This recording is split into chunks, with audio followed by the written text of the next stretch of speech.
In today's YouTube video, I'm going to be giving you the ultimate tier list for the agents in Valorant. I'm going to be ranking them all, including Chamber, and give you my thoughts on where they're placed and why they're there. So let's get on into it, and be sure to drop a like on the video if it does help you out, and subscribe if you enjoy the tier list. And be sure to comment your opinion down below on what you think should be changed in it. So first off, we are going to be starting with the D tier. And just by the way on how I've ranked these, I've gone S, A, B, C, D, and F.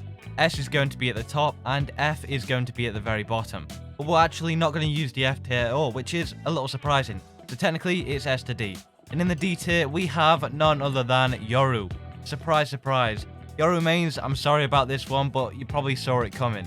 Yaru isn't that great of an agent at all. He really doesn't help the team out. He can only really help himself out, and even then, he isn't really helping himself out too much. It's more of a disadvantage to the team as a whole. And Yaru players are often really high skilled or simply don't know how to play him and won't pick him. Don't get me wrong, there are many highly skilled players out there who do play Yaru, and I'm sure you know of them themselves. But realistically, if they were to hop on another agent, imagine how much better they would be. They would be a lot better, or simply Yaru is really lucky to suit them and suits their playstyle. It's very rare for that to happen though, and overall, if we're looking at the entire player base, he is going to belong in that D tier. It really is a shame, but his abilities aren't that useful, and he isn't really going to be helping the team out at all, which is a major problem because most of them will in some way. And when you compare the other entry fraggers or duelists that you could be taking, Yaru doesn't cut the mark at all. Then we have the C tier, and in here we have Breach and Raze. Raze has really taken a dive compared to what she was before. She could easily have been an S tier or an A tier, but with the nerfs that she has taken, she now belongs in that C tier. The reason being is because her movement has been nerfed quite a bit, her grenades have been nerfed quite a bit, and also her ultimate has as well. The nades and the ultimate are still very strong, but it really isn't worth it compared to the other agents out there right now.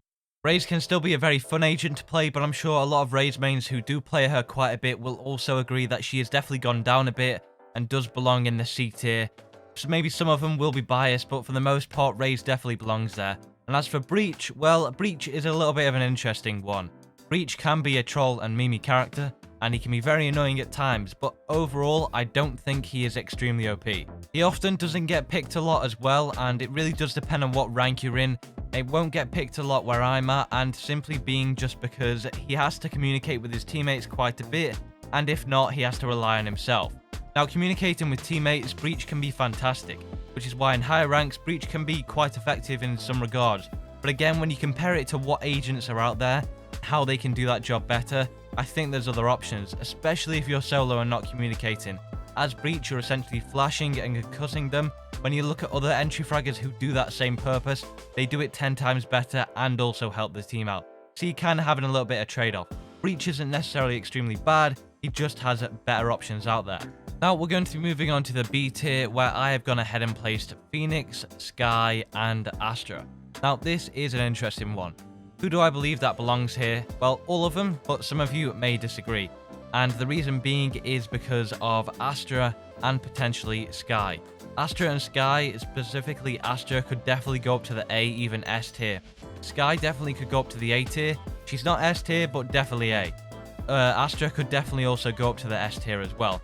Now, why is this the case? It is because of the ranks. It really depends on what rank you're in. I'm trying to base it off everything. If you're in the top tier rank, Astra is very easily an S tier player. However, if you're looking at the bottom ranks, Astra really isn't going to be that great, especially when it comes to Skye as well. You have to understand when it comes to these tier lists, certain agents are going to be extremely OP in every rank. Some will be really good at one rank, terrible at the other, and then others will be kind of a mix and match. Now for me, these two fall into those categories, and the reason being is, again, Astra can be fantastic at one, really bad at the other, and if you want to know the reason why that is, for example in Bronze or Silver, Astra players don't care about smoke, they go through them, they don't think tactically.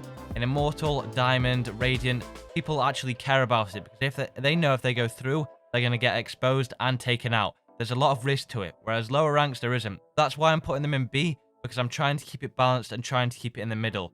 Astra can definitely go up to S if it's high rank, and Skye can too. So before you get angry, realize that that is the case, and I hope you do take that into account. Now next up, we do in fact have Phoenix. And Phoenix is an interesting one. He is just an all-round okay agent. He's not fantastic in one rank, he's not terrible in the other, he really just does a solid job to some degree in the other ranks.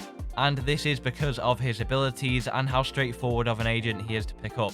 I would highly recommend him for beginners, and to be honest with you, he gets the job done and he won't really cause you many problems. Though there are definitely better options out there, but you can't go wrong with a Phoenix pick, which is why he's in that B tier and he definitely belongs there. And then next up we have the A tier, and we have quite a few in here. We have Sage, Omen, Killjoy, Brimstone, Rayner, KO and Cypher.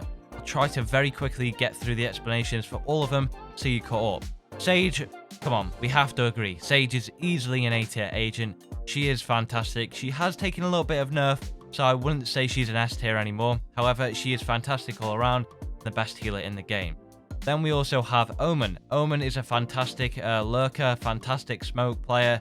Really, overall, he can be potentially S tier. For me personally, I'd put him in the A tier, but I know people out there who would easily put him in that S tier, and I fully support that too.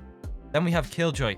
Fantastic for locking down sites, holding down with the turrets, and protecting flanks. Overall, Killjoy is a fantastic pick and a great character to learn. Definitely not S tier, but A tier 100%. Brimstone, another smoke. None of the smokes have made it into S tier, but Brimstone has managed to solidify his place in the A tier spot, and this is because he's a fantastic all-round agent. At most ranks, he's going to do the same job and really gets it done to a high standard. His smokes are fantastic, his abilities, the lineup potential. Overall, again, similar to Killjoy, they do the job and they do it really well. Rayner could be a little bit of a controversial one. Some people might put them lower. I don't think anyone will put it higher. The reason why I put it in the A tier is because as long as you are good with her and you can pick up frags, you'll do fantastic. She probably is definitely up there with one of the best entry fraggers in the game, aside from Jet, purely just because of her ability to heal and also her blinding orbs, which really help the team out. Overall, a solid entry frag pick, as long as he can actually kill people. If you can't, she's going to be F tier. KO's there because KO can do the job with intel. KO is really annoying to play against, and overall does a solid job. Cypher, too, again, very similar to Killjoy in the sense that the intel they pick up and how they can lock down sites is fantastic, does the job. S tier, we have Jet, Viper, Sova, and Chamber. Jet, easily the best entry fragger in the game, easily the one to pick, and we don't really need to question why she's in the S tier. Viper, again, I think this is pretty straightforward. Her utility, the lineup potential, fantastic agent to play with. Sova could be controversial, but definitely S tier for me. He's fantastic when someone really high skilled knows how to play him, and as a beginner, he's very easy to pick up and learn straight from the get-go. Chamber has come in and is absolutely broken. Completely OP, the weapons that he gets. He is a little bit of a skill cap to it in terms of how you can play the agent, but overall, for most people playing him, he is S tier. And that's the tier list. It is on the screen right now. Take a look at it. Let me know what you think down below in the comments. What would you change? Who is your main as well? Where have they been placed? Let me know down below. And drop a like on the video too. And subscribe for more tips and tricks videos like this. Click on the video on your screen right now if you want to go ahead and see how to find your sensitivity in Valorant. And I stream on Twitch too. Link down below.